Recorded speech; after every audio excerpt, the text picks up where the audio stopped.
Okay, welcome everybody to today's Facebook Ad Lunch and Learn. My name is Kim Adamoff and I am the Director of Marketing for Edge Digital, and we are a full-service marketing agency focused on lead generation. Today we're going to be talking about building Facebook audiences, because when you find a good audience, you'll see results with your ads and get a lower cost per result. Today's agenda will be covering what are the two fastest ways to build an audience, how to target and adjust to find the right audience, which drives down the cost per result. There are a few industries that need to use the categories feature, and we'll talk about what they are. Maybe you've tried them. There's 4 of them. I've tried 3 out of the 4. Now we're going to dive into how to build a custom audience.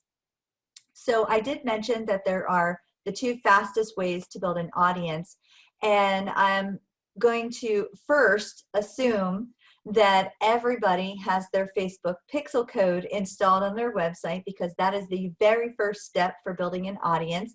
And if you don't, you're welcome to ask me how to do that, and I'll give you my information at the end. I'll put it in the notes, how to install your pixel code. So the first one is an email list. You want to download your email database. Say you have MailChimp or Constant Contact or something like that. You can download your email list and upload it into Facebook as a custom list. The really great thing is if you segment your list when you download it and then you upload it as a customer list, it's already segmented. So for example, say you're a travel agent and you've gathered emails of all the people who are interested in traveling internationally, or they're interested in taking a cruise. Now you have 2 separate audiences that you can target with your Facebook advertising.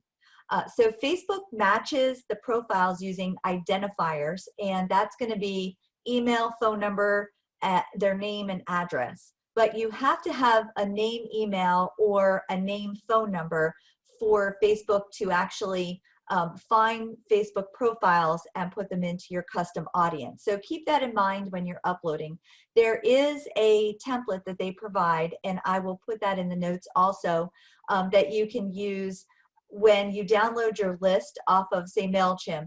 Then you need to kind of reformat into their columns and rename your column header so that it matches, and then when you upload your CSV file, it goes into Facebook correctly, and you can build your audience that way. Next is purchasing an email list. Now, when you purchase an email list, you really should not email that list through MailChimp, for example. You want to use it through a separate server to protect your domain name. You can lose your server by getting too many bounces. If you have an over 15% bounce rate, your server can shut you down and not send any more emails out. So it's really important that you protect your server by sending the emails, say, off of an Amazon server. But they are valuable, and you can use them to build a custom audience. So what you want to do is, it's a good way to warm up your list and find people who are really interested in you by uploading it as a customer list into Facebook. So I will put that in the notes for you to have access to the Excel template to format your data. The next is video views. Now, I kind of stumbled into this one. I didn't even realize that it was really as good as it is until I ran some ads with it, and I built lists really fast. With videos, you want to use a simple video that showcases your business, kind of like a commercial. The biggest goal to this video that you create is just to get people to watch it. It doesn't have to sell anything, but it really has to be engaging. All you want somebody to do is watch it. That's it. You don't even need to sell anything. Once you have run an ad that with the video, you can use, there's 3 different campaign types that you could use with this video, which would be the video views campaign type, obviously, traffic, or engagement. Now, with traffic and engagement, as long as instead of using a photo, you can use a video instead of a photo. So any type of ad campaign that lets you use a video instead of a photo, you can run and test your videos. Let me show you how to actually get that set up. And the first thing is, in your ad set, You want to come down here to create a new audience, and then you want to select custom audience. This screen will pop up next, and you want to give it a Facebook source of video. This next box will pop up, and you want to pick the length of time. If you pick 3 seconds, you're going to have a really big list, but if you narrow it down to 50%, 75% people who have watched your video, they're more likely to be engaged. And here, when you get here, you want to name your audience of what it is. For example, going back to the travel agent, if it's international travel, then you would call it video views international travel. Then you want to click choose video, and this other box will pop up, and all the videos that you have run on your page or anywhere on your site will be here. So you can even run social media posts on, say, international travel, and you do one quick video on how to choose where to go, how to buy airfare, how to pack. What are some things that we Americans wouldn't know about international travel that we would find valuable? And so you could do multiple videos. When you come over here, you can select all the different videos. Now, when you build this audience, you know they're very interested in international travel. Here's a tip for Facebook groups. I have clients that say, I belong to this group and it's my audience, but I can't seem to get anywhere with them. How can I target them?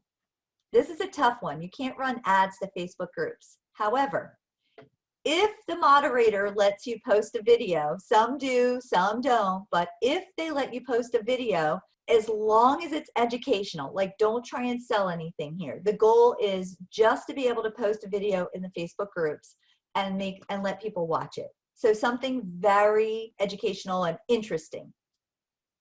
So as long as if the moderator won't let you do any self-promotion, but they do let you post videos, this is a really great tip, because now you can retarget those people who have watched your video. And by using an educational video, the moderators of the group are more likely to let it stay. Lookalike audiences, I'm sure everybody's heard of lookalike audiences. And this is a really great way. Once you've built a good audience and one that is actually giving you some results, then you want to create a lookalike audience so that you can expand the pool of potential people that you're targeting. And there's 3 reasons why you want to use lookalike audiences. The first is you can find and reach more people who are similar to your high value customers. The second is you'll reach people by characteristics defined by Facebook's algorithms, reaching an audience that you probably would have never even targeted. And then lookalike audiences usually have a higher interest in your products, especially if you use those multiple video idea, leading to a higher click-through rate and a lower cost per click price. Generally, we say that you can lower your cost per result by 28% by using a lookalike audience. Now, broad targeting might seem very counterintuitive, but the larger the audience, the better the ads may do, because you give Facebook the power to help you find the best prospects. By starting out too narrow, you actually limit who can see the ads. You need enough data and action on the ads to get you out of that limited learning. When you first start advertising and you put up your ad, you're in this limited learning phase, and the only way to get out is once you get people to start clicking on the ads. So you need a big enough pool of people to get that action and get out of that limited learning. Your ad relevance and your quality score, if you're used to Google pay-per-click, won't have enough data if you're in that limited learning for your ads to let you know if your ads are actually working as well. So you need, by going broad, you'll have enough data to work with. When starting, I would suggest that you select the minimum amount of interests as possible, like just pick the basics. The second is you want to watch your results. Are you getting enough click-throughs or likes with your ads? Then you want to start tweaking your audiences from there once you start monitoring how it's working. I will caution you though, don't tweak too fast, because you won't see the results that you're looking for, and figure out which ones are working unless you have a high enough budget, say $50 a day. When you do start tweaking though, I would not suggest republishing the ad if you can help it. I would suggest duplicating the ad set and then adjusting the interests before you publish. This way you have data that you can compare. If you just tweak the interest and republish, now you don't really know what changes you made. So it's best if you just duplicate. And I would also suggest labeling your ad sets so that you know what you're doing. Kind of keep track of like what you're changing so that you know what's working and what's not working as you're going along. For me, if a client doesn't have a video or an email list, it can take me a month or two to find a good audiences. You want to go slow and then compare data. Another tip would be to build a custom audience from your web visitors, but you got to have your pixel code in place. So the first thing you want to do is run traffic to your website to capture visitors. So the goal is to get as many visitors to your website as possible. And the traffic ads are a little cheaper than conversion ads, or landing page views, but you just want to get clicks to the website. And then once they get to your website and they start moving around your website and clicking on things, then you can start to build the audience from your web visitors. And another really good tip is to retarget people based on the page that they land on. So here's an example. One of my clients is a 55+ community, and they have 5 models for the homes that they build. So what I did was I ran a traffic campaign to their website. If they hit the models page where they were interested in looking at the models, then I did a retargeting campaign and I sent them to Facebook Messenger. I set up a chatbot, I did chatbot marketing, and I set up a campaign on a quiz. What's the best model for you? And then through the quiz, it was automated, so I just walked them through. Do you want this square footage or this square footage? And as they answered, they went different places. So it's kind of cool. And at the end, I gave them the agent's name so that they could schedule an appointment and take a walk through. Next up are categories. If you do anything in credit, employment, housing, or politics, you've got to use a category. And this is Facebook's way to protect people from discrimination. They got in trouble because people were able to target a little too much. With categories, you are limited in what you can actually do. And let me show you the next one. Let's just talk about housing category, for example. In housing category, if you're a real estate agent, mortgage broker, anything in there, but also window replacement, roofing, plumbing, HVAC, home insurance. If you do anything that touches a house and affects a homeowner, you need to use the housing category. You can't target by age or gender. Your geographic area is limited to 15 to 50 miles, so you can't go any smaller. And your interests are limited. You only have a handful of interests that you can actually target. Next up is, I just wanted to go into, our next session is going to be on Google My Business. And we're going to talk about how and why you want to post and geotag images. We're going to go over how you can do it. And if you've ever wondered how images get into images.google.com, then we'll show you how, and also go through software that we use that makes our lives so much better, a platform that we use to kind of manage multiple GMBs. This is a really powerful way to get attention on Google, because Google's very greedy with their traffic and they want to kind of contain it.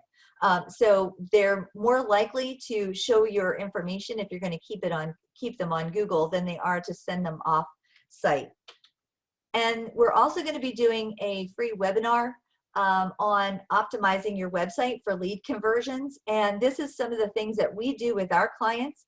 We'll go over what is conversion rate optimization and how it can affect your bottom line, how to get more traffic to your website. And even if you're doing SEO, this is a really simple trick to get people to click on your business versus your competitors.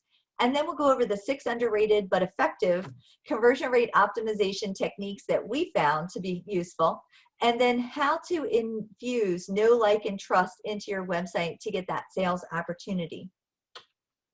If you have any questions or want to connect with me, you can reach me on LinkedIn. And also, if you do have a very specific question or would like a 15-minute consult with me, you can schedule one here. Thank you for your time today, and I'll look forward to seeing you on the next Lunch and Learn.